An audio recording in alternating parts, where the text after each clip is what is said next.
My wife and I have always lived a quiet life in the country with our son, Wesley. Our 9-acre property is surrounded to the north and the east by a forest, where Wesley would often go play with his friends or by himself.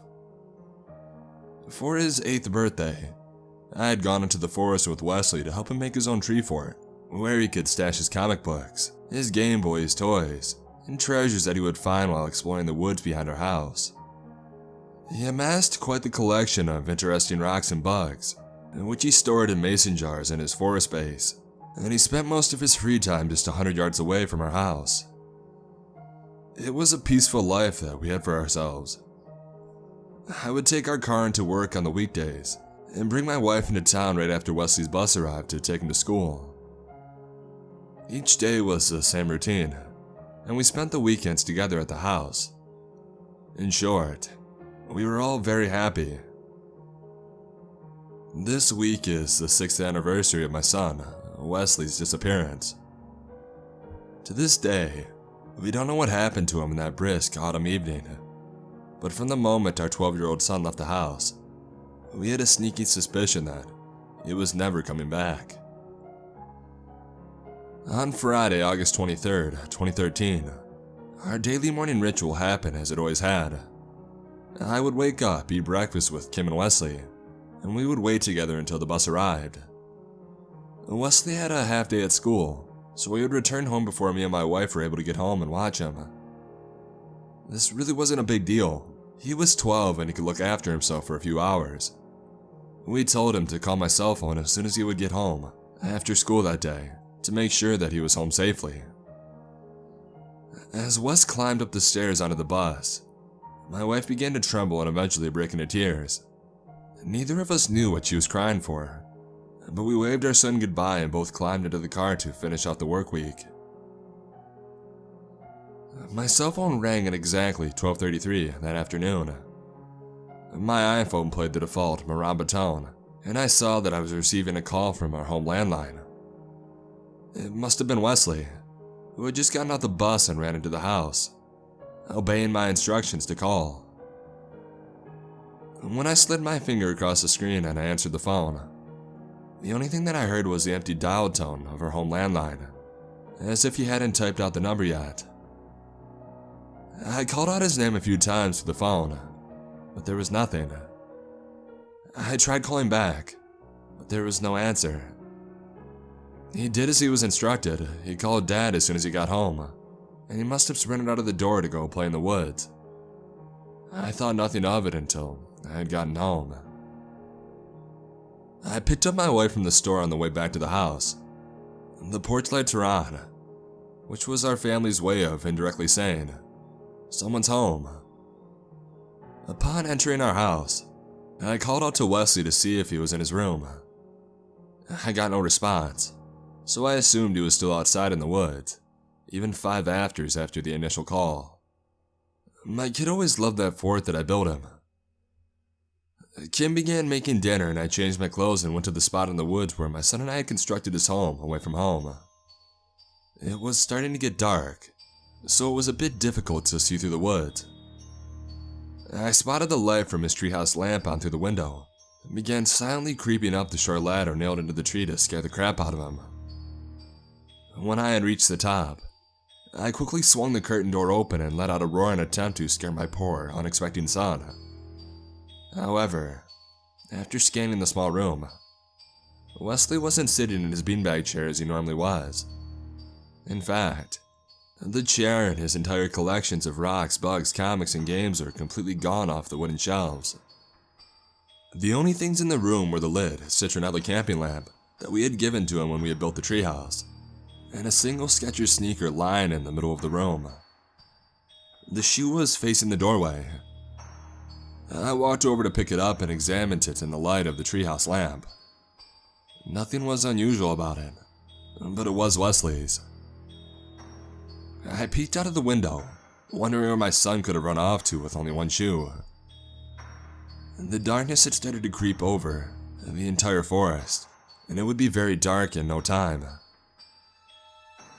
I called out into the twilight several times with no response. He was probably just waiting to scare me, and it was working. I was terrified already. I left the lamp on and I descended the ladder of the treehouse, continuing to scan the dim area for my son. I called and searched for 30 minutes in the dark, getting no response. I was beginning to panic. Sprinting back in the direction of our home, I noticed that the light in his room was on. A wave of calm and relaxation washed over me. He must have snuck home while I was out here searching for him. The little bugger. I opened the back door and I entered the kitchen, immediately greeted by my wife, asking about the shoe in my hand and where our little Wesley was. I explained what had happened, and she told me that he hadn't come home. Once again beginning to panic, I sprinted down the hallway to his room and I flung the door open. The light to the room was off, and the interior was completely bare. I know for a fact that I saw his light on when I was returning home from the woods. I flipped the light on with my right hand, still clutching the sneaker in my left. The room was completely empty. His bed, dresser, posters, rug, and even his bookshelf were completely gone. My wife heard me scream and came instantly rushing to my side, and then she screamed too. We didn't scream at anything we saw, but by the complete lack of something that was before us. Wesley and his possessions were nowhere to be seen, besides the shoe that I had clutched. Examine it once more in the bare light of his room. A single word had appeared on the sole of his shoe, but only when viewing it in his room. The word didn't appear anywhere else in the house, only his room. The word "don't" was clearly visible in black letters on its bottom. Kim immediately called the police and reported a theft, a kidnapping, and a missing child. Breaking and entering. Everything. I had already grabbed a flashlight and was combing the woods, looking for any signs of my missing child. The police arrived, and I told them everything that had happened. They had helped us search the woods and surrounding area for hours. We looked for days, and then weeks, and then months. Wesley never returned to our house. Once a week I would visit his hideout in the woods, which was now overgrown from the months spent untouched, and I left food and water in hopes that he was hiding somewhere in the woods. But the food just sat on the floor, rotting and filling with bugs. The time blended together, and we began to gradually lose hope of ever seeing our boy again. An entire year had passed, and I continued to make weekly trips to the hideout just in case he would someday return. August 23rd, Wesley's disappearance anniversary, landed on a Saturday in 2014.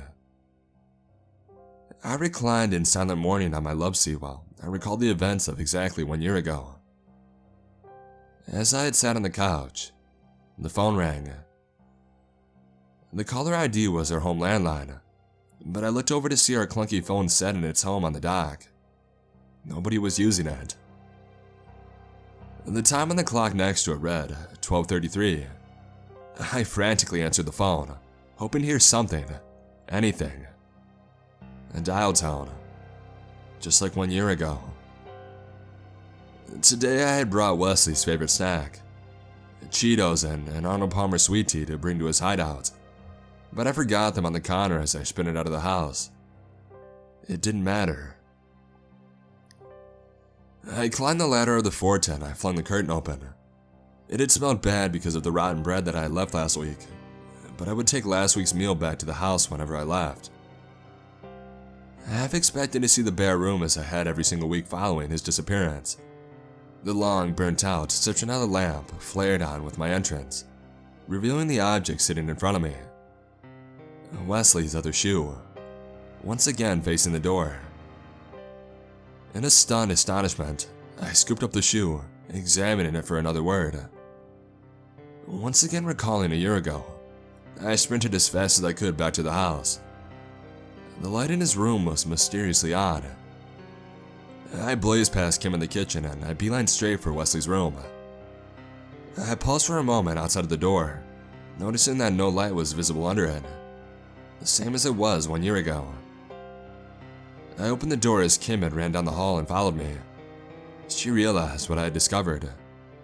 and together we shared the same mixture of anguish and hope as I flipped on the light switch. The empty sole of the shoe now displayed another single word. Bother. We looked at each other in silence as the tears streamed down our faces.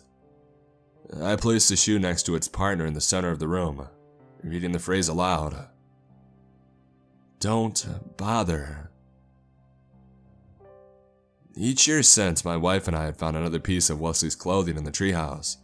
The clues only appeared on August 23rd, after I received the phantom phone call from our home landline at exactly 12:33. When I had received the call in 2015, I had requested the day off from work. I waited with phone in hand, at the bottom of the ladder of the treehouse.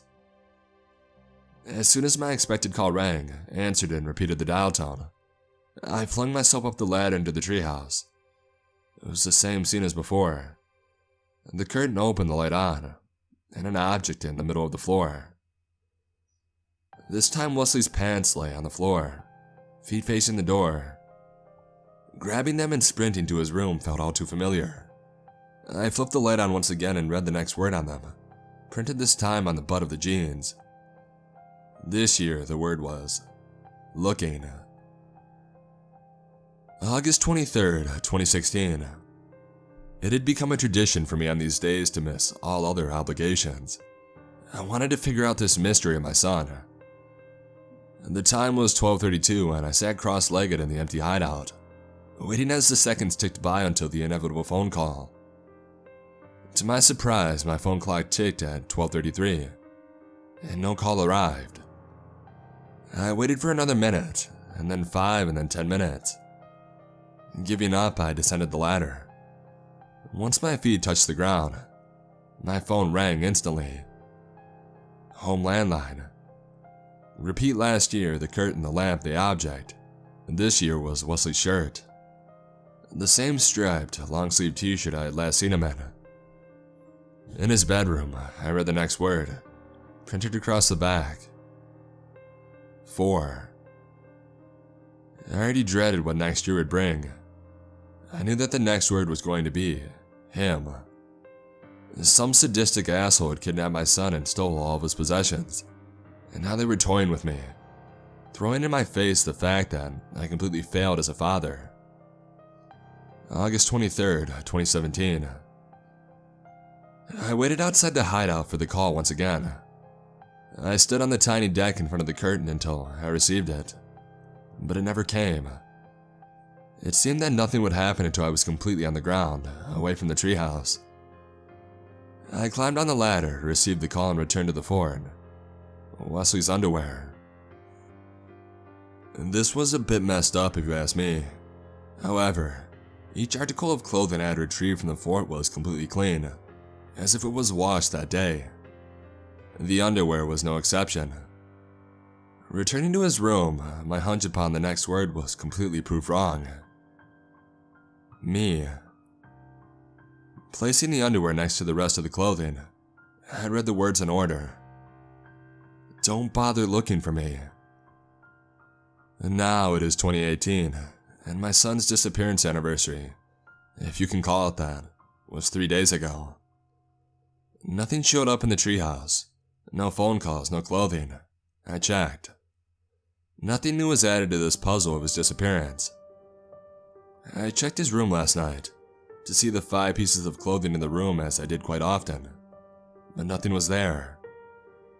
On the 6th anniversary of his disappearance, all of the clothing disappeared. No one could have taken them. I had boarded up the window to Wesley's room and I locked the door 3 times over. Those clothes were the last mementos that me and Kim had of our little boy, and now, they were gone too.